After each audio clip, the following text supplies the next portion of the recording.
নমস্কার বন্ধুরা, সুস্মিতার রান্নাঘর স্লাইস অফ লাইফে আরও একবার আপনাদের সকলকে স্বাগত জানাই।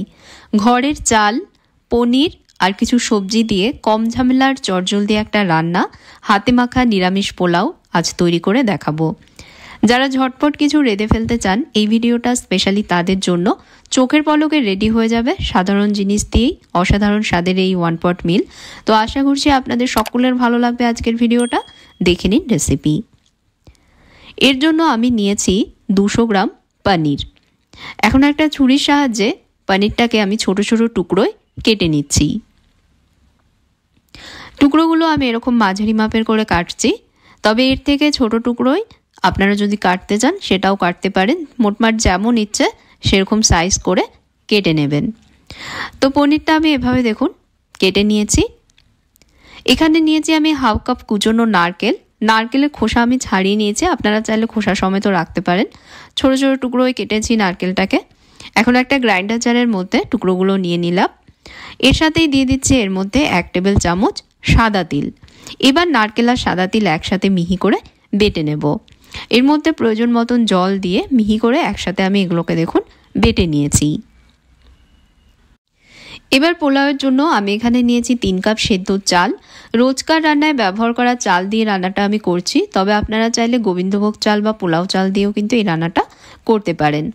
চাল ধুয়ে নেব। চালের বাটিতে জল নিয়ে চাল আমি ধুয়ে নিচ্ছি। জল পরিষ্কার না হওয়া পর্যন্ত এভাবে 2-3 বার জল পাল্টে ধুয়েছি। এবার চালের বাটির মধ্যেই দিয়ে দিচ্ছি কেটে রাখা পনিরের টুকরোগুলো, আর দিচ্ছি লম্বা টুকরোয় কেটে নেওয়া একটা মাঝারি মাপের টমেটো।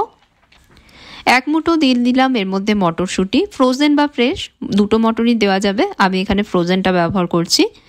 7-8টা এর মধ্যে দিয়ে দিলাম কাঁচা লঙ্কা। লঙ্কাগুলো আমি গোটা দিয়েছি, তবে বেশি ঝাল পছন্দ হলে আপনারা লঙ্কাগুলো মাঝখান থেকে চিড়েও দিতে পারেন। এবার এর মধ্যে দিয়ে দিচ্ছি 1 টেবিল স্পুন আদা বাটা। নিরামিষ এই পোলাওতে আদার পরিমাণটা একটু বেশি দিলে পোলাওয়ের স্বাদ কিন্তু অনেক বেশি ভালো আসবে। স্বাদ মতন দিতে হবে নুন। পরে যেহেতু নুন আর দেওয়া যাবে না, তাই একেবারে সেই বুঝে এর মধ্যে নুন দিতে হবে। আপনারা নিজেদের স্বাদ মতন দেবেন, আমি আমার স্বাদ মতন দিলাম। 1 চামচ এর মধ্যে দিচ্ছি হলুদ গুঁড়ো, 1 চামচ দিচ্ছি কাশ্মীরি লঙ্কা গুঁড়ো, 1 চামচ দিয়ে দিচ্ছি জিরে গুঁড়ো, আর 1 চামচই দিয়ে দেবো ধনে গুঁড়ো। হাফ চামচ এর মধ্যে দিয়ে দিচ্ছি গরম মশলা গুঁড়ো। এবার বেটে রাখা নারকেল আর তিলের মিশ্রণটা এর মধ্যে দিয়ে দিচ্ছি। এখন এর মধ্যে দিয়ে দেবো কাঁচা সর্ষের তেল। 2 টেবিল চামচ কাঁচা সর্ষের তেল আমি এর মধ্যে দিচ্ছি।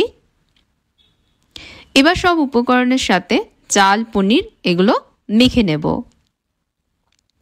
ভালোভাবে মাখতে হবে যাতে মশলাগুলো সব উপকরণের সাথে মেখে যায়, তবে হালকা হাতে কাজটা করতে হবে যাতে মাখতে গিয়ে আবার চালগুলো ভেঙে না যায়। খুব সহজ একটা রান্না বন্ধুরা, ব্যস্ত দিনে চটজলদি বানিয়ে নিতে পারবেন, আবার স্বাদেও হবে অতুলনীয়। একবার বানিয়ে দেখবেন এভাবে, আবারও বানাবেন। আর এরকম সহজ সুস্বাদু রেসিপি যাতে মিস না হয় সেজন্য আমার চ্যানেলে সাবস্ক্রাইব করে নেবেন, সাথে বেল আইকনে প্রেস করবেন। ভিডিওটা ভালো লাগলে লাইক এবং শেয়ার করবেন, আর আপনাদের মূল্যবান মতামতগুলো আমাকে অবশ্যই কমেন্ট করে জানাবেন। যদি ফেসবুক পেজে দেখেন, পেজে আমায় ফলো করে নেবেন। তো ভালোভাবে আমি সমস্ত উপকরণের সাথে চাল আর পনির মেখে নিয়েছি। এবার একটা প্রেসার কুকারের মধ্যে মেখে নেওয়া চাল ট্রান্সফার করে নিচ্ছি।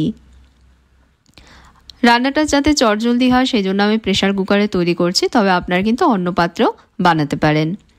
এর মধ্যে দিচ্ছি 2টো তেজপাতা, একটা দারচিনি আর 2টো ছোট এলাচ। এবার দিয়ে দেবো এর মধ্যে পরিমাণ মতন জল। জল বুঝে দিতে হবে। আমি এখানে 3 কাপ চালের জন্য হাফ লিটার জল দিচ্ছি, বা যতটা চাল নেবেন তার ডাবল পরিমাণ জল দিতে হবে। একটু মিশিয়ে নিয়ে কুকারের ঢাকনা আটকে নেব। ভালোভাবে ঢাকনা আটকে নিয়ে গ্যাসে কুকার বসিয়ে দিয়ে হাই আছে এখন 2টো সিটি দিয়ে নেব।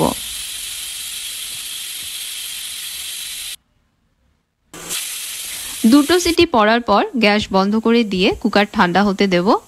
বন্ধুরা, আগেই কিন্তু কুকারটা খুলতে যাবেন না, কারণ ভাপে থাকলে এর মধ্যে জলও পুরোপুরি শুকিয়ে যাবে আর পোলাও দেখবেন একদম ঝরঝরে তৈরি হবে। নিজে থেকে কুকারের ভাপ রিলিজ হওয়ার পর কুকারের ঢাকনা আমি খুলেছি। খুব সুন্দর গন্ধ বেরিয়েছে, আর চালও দেখুন একদম পারফেক্টলি সেদ্ধ হয়েছে। পরিবেশনের আগে এর মধ্যে দিয়ে দেবো 1 চামচ ঘি। ঘি দেবার পর হালকা হাতে সব একটু মিশিয়ে নেব। মিশিয়ে নিয়েই এটাকে পরিবেশন করে দেব। তাহলে দেখলেন বন্ধুরা কত সহজে অল্প সময়ের মধ্যে আমি বানিয়ে নিলাম ঘরের চাল দিয়ে দারুণ স্বাদের পনির পোলাও। দেখুন চাল কত সুন্দরভাবে সেদ্ধ হয়েছে, একদমই কাঁচা নেই, আবার বেশি সেদ্ধ হয়ে গলেও যায়নি।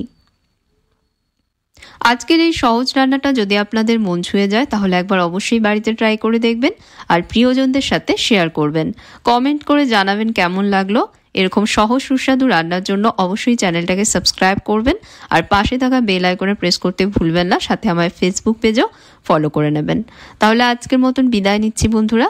আপনারা ভালো থাকবেন, ভালো রাখবেন। ধন্যবাদ।